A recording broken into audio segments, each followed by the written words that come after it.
मैं ईश्वर हूं या मैं ईश्वर को देख रहा हूं, इसमें भी द्वंद्व है। मतलब कहीं ना कहीं अभी भेद है। यदि भेद है तो दूरियां हैं, दूरियां हैं तो बीच में ज्ञान कोश है, ज्ञान कोश है तो भ्रमताएं हैं, भ्रमताएं हैं तो हम अभी उसमें डुबकी नहीं लगाए। ज्ञान कोश की प्राप्ति कर लिए, अनुभूति हो गई, पर अनुभूति के साथ उसमें समाहित हो जाना, मैं तुझ में तू मुझ में, तो कहां की दुनिया कहां का संसार। शब्द लेस भी नहीं रह जाता, विचार मात्र भी नहीं रह जाता। इसलिए आप ईश्वर हैं यह मैं दावा करता हूं, परंतु आप स्वयं से बोले मैं ईश्वर हूं तो मतलब आप ईश्वर से अलग है, तब तो मैं शब्द आ रहा ना। सोहम शो अस्मिन, मैं ही ब्रह्म हूं। इसको भी यदि व्यक्त कर रहे हैं तो आप नहीं हैं।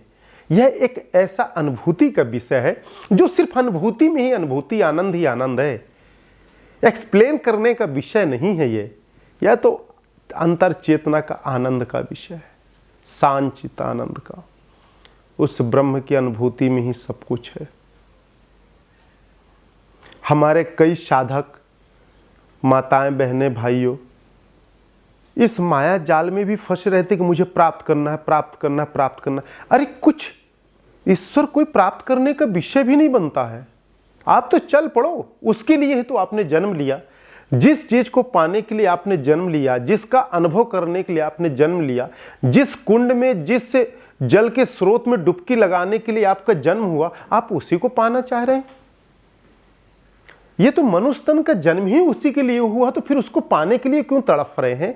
यह तो उस तरह की बात हो गई कि मेरे बाप दादा ने मेरी संपत्तियां अपने नाती पोता बच्चों के लिए उन्होंने बहुत कमा कर रख कर गए, और मैं जन्म के बाद उसी संपत्ति को पाना चाहता हूं। अरे यह तो मेरा विरासत है।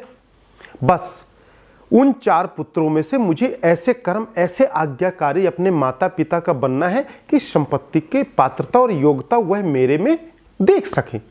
तो मुझे उस पात्रता को धारण करना है, उस योग्यता की प्राप्ति करनी है, ना कि उसके पीछे जाना है। मुझे कर्म कर कर उस योग बनना है। मुझे उस योग्यता के लिए कर्म की आवश्यकता है, न कि प्राप्ति के लिए भागना है। वो तो अपने लिए ही है विरासत में, तो फिर क्यों। इसलिए इसे बहुत सरल तरीके से आप उसके मालिक हैं, आप स्वयं हैं। जब हम प्राणवायु में वह स्वर है तो फिर हम इस भ्रम में क्यों पड़े हैं। ऐसे बहुत आसान तरीके से आप इसे समझ सकते हैं।